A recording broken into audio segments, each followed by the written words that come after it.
यदा यदा हि धर्मस्य ग्लानिर्भवति भारत अद्भुत्थानम् अधर्मस्य तदात्मानं सृजाम्यहं परित्राणाय साधूनां विनाशाय च दुष्कृताम् धर्म संस्थापनार्थाय সম্ভবামি যুগে যুগে।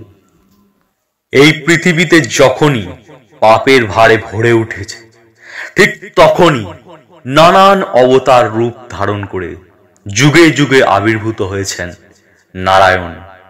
শাস্ত্র অনুসারে শ্রী বিষ্ণুর 10টি অবতার সম্পর্কে জানা যায়। আজকের ভিডিওতে আমরা জেনে নেব ভগবান বিষ্ণুর 10 অবতার সম্পর্কে। তো চলুন দেখে নেওয়া যাক পুরো ভিডিওটা। মৎস্য অবতার। ভগবান বিষ্ণুর প্রথম অবতার হলেন মৎস্য অবতার। একটি বিশাল আকার মাছের রূপ ধারণ করে ভগবান দানব হায়াগ্রীভর কাছ থেকে চতুর্বেদকে রক্ষা করেন। হায়াগ্রীভ সমুদ্রের গভীরে বেদ লুকিয়ে রেখেছিল। মৎস্য অবতার রূপ ধারণ করে ভগবান সেই বেদকে পুনরুদ্ধার করেন। কূর্ম অবতার। কূর্ম অবতারে ভগবান বিষ্ণুদেব এক বিশাল কচ্ছপের রূপ ধারণ করেন। সমুদ্র মন্থনের সময় মন্দার পর্বত নিজের পৃষ্ঠে ধারণ করেন তিনি। এর ফলে দেবতা ও দানবদের মিলিত শক্তিতে সমুদ্র মন্থন করা সম্ভব হয় এবং অমৃত উঠে আসে। বরাহ অবতার। ভগবান বিষ্ণুদেবের তৃতীয় অবতার হলেন বরাহ অবতার। এই রূপে ভগবান বিষ্ণুর অর্ধেকটা মানুষ ও অর্ধেকটা বরাহের।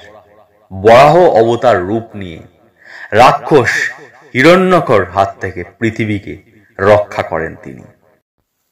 নৃসিংহ অবতার। পুরাণে নৃসিংহ বা নরসিংহ হলেন বিষ্ণুর চতুর্থ অবতার। অর্ধেক মানুষ ও অর্ধেক সিংহের রূপ ধারণ করে ভগবান তার পরম ভক্ত প্রহ্লাদকে রক্ষা করেন। বামন অবতার। বটুক ব্রাহ্মণের রূপ ধারণ করে মর্তে আবির্ভূত হয়েছিলেন ভগবান বিষ্ণুদেব। প্রহ্লাদের নাতি ছিলেন বলি রাজা। গোটা স্বর্গ মর্ত অধিকার করে ফেলেছিলেন বলি।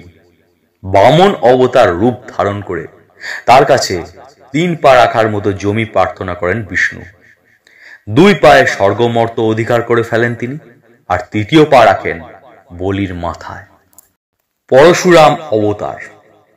পরম শিব ভক্ত পরশুরামের রূপ নিয়ে জন্ম নেন নারায়ণ। এই রূপে তার বাবা ছিলেন ভৃগুবংশীয় যমদগ্নি ও মা ছিলেন রাজা প্রসেনজিতের কন্যা রেণুকা। ক্ষত্রিয়দের ঔদ্ধত্য ও অহংকার থেকে পৃথিবীকে রক্ষা করেছিলেন এই অবতার নিয়ে ভগবান বিষ্ণুদেব। শ্রীকৃষ্ণ অবতার। দাপর যুগে শ্রীকৃষ্ণ অবতার রূপে জন্মগ্রহণ করেন ভগবান বিষ্ণুদেব। কুরুক্ষেত্রের ধর্মযুদ্ধে অর্জুনের সারথি হয়ে তিনি অধর্মের নাশ করেন এবং ধর্মকে পুনরায় স্থাপন করেন। শ্রীরাম অবতার। ত্রেতা যুগে শ্রীরামচন্দ্রের রূপে জন্ম নেন নারায়ণ।